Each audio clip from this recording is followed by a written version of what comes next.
with today's video on trapped in social anxiety, being caught in the ego, or rather, you are caught in your ego. So I've got a few notes here, so forgive me if I'm looking down a little bit. I want to make sure to cover everything in this video in relation to the ego and what this means to be trapped in it, in your social anxiety ego, if we want to call it that. But it's really your ego. So there are many perspectives we can take when looking at getting through something like social anxiety, right? We can look at a break-fix perspective, that you're broken and you need to be fixed, or you're dysfunctional, you need to move to more functional, right? And that could be kind of true, that you might be a little on the dysfunctional side, need to be a little more functional. But if you know me and watch my videos, I absolutely hate that perspective. I don't think it does very much good, personally. And it can keep people trapped in their dysfunction, okay? Rather than you've got some issues, you're a human being, there's fundamentally nothing wrong with you at all. You are who you are. You got some issues connecting with people, so what? Okay?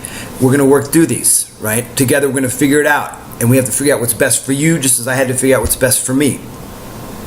So there are many different perspectives. Even than that, we can take little sub-perspectives, like you need to work on your beliefs. You need to work on your awareness, right? In order to overcome this. If we want to talk about approaches, whatever. Now, I want to talk about the perspective of focusing on working with the ego to help get through your social anxiety. And so let's talk about what this ego is, this ego structure.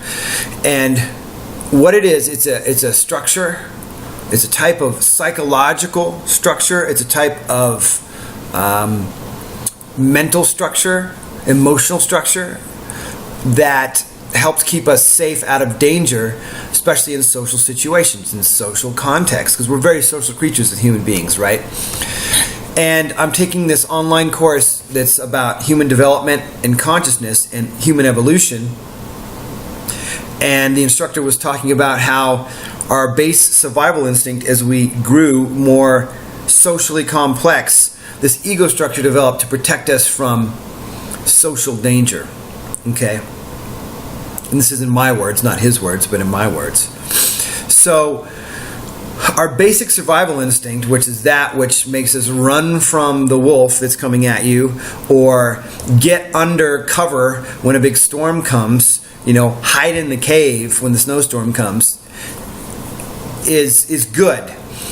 But there's all these fears that get built into the ego structure to keep us safe that just aren't justified in the way our society is. They're not justifiable for things for us to be really afraid of, to keep us held back. And remember, there are people that live in fear that don't have social anxiety, so we all have these ego things. I know I have mine, and I'm really working with my ego to get through some challenges and really bust through.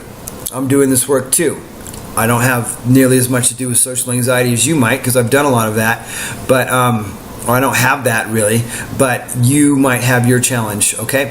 So this is what the ego is. It's a structure to keep us safe, and it's one that's not serving you, okay?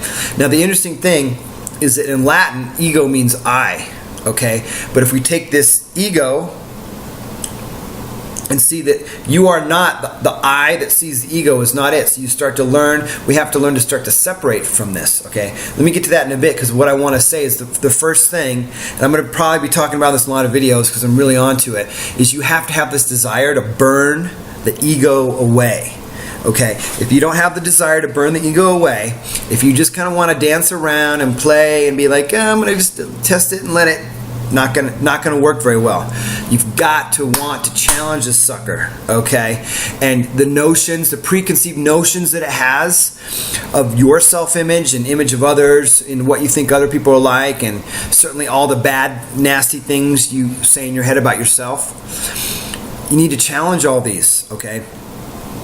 And when we work with the ego, the interesting thing is that we want to challenge those to see who we are without them, without trying to replace it with an idea. So in my Dissolve Social Anxiety program, I talk about a lot of different approaches. I talk about using rational statements. I absolutely love mindfulness. It's the big base of the program. It's huge and more important than anything, I think.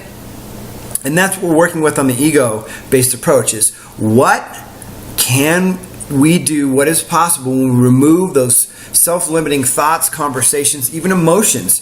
If we don't let the emotions control us, what is possible for how we could be in this world, how we could be in our social interactions with people. All right? So that's the game. So one thing I want you to see this ego when you're caught in your social anxiety state here, when you're saying, I feel this way, and I'm this and I'm that. Start replacing your I with ego feels this way. Ego feels that every time I speak I'm awkward. Okay? Ego says that. Remove the I. It is not you. You are not your ego. Okay? It's a structure within us. Okay? And so when we do that, also we have to look at our introversion. Most all of you are introverts. I know that.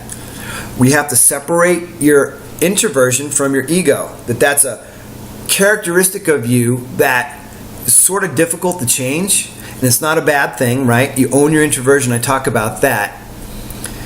And your high sensitivity is separated out. So you've got your ego. You want to remove this stuff so your ego structure is just those fears and self-limiting beliefs and thoughts, okay, that make up this ego structure that aren't true. They're not true. So you have to challenge these things and let them come up. How do we do this? You have to get out there and expose yourself to situations. I'm going to be more adamant in my videos talking about getting out there and putting yourself in social situations, stepping up to your next level, whatever that is for you. You know, if you're not going out very much at all, there's no way I'm going to tell you to go out to a bar and try to meet people. That's too far above your level. But you can start to take a walk around the house, right? See what comes up, how your ego's trying to keep you safe. Okay, you can also thank your ego, say thank you, but I'm not listening to you. You know, you can and start acting beyond it. Maybe you see somebody and you smile at them when you're walking down the street. Maybe you just need to go to the coffee shop for 15 minutes. Maybe you just need to go to the grocery store one extra time, okay, during the week, and push yourself outside your comfort zone just enough. Not too far, like I said. You don't want to go to a big music festival by yourself and freak yourself out, depending on the level you're at. If you're comfortable going to the store more and doing this stuff, then you want to step it up, okay? So, again, the ego structure is not you. You are not your ego, okay? Start thinking in this way, using this approach that you want to burn away, dissolve away this ego that's holding you back, the one that's not serving you, okay?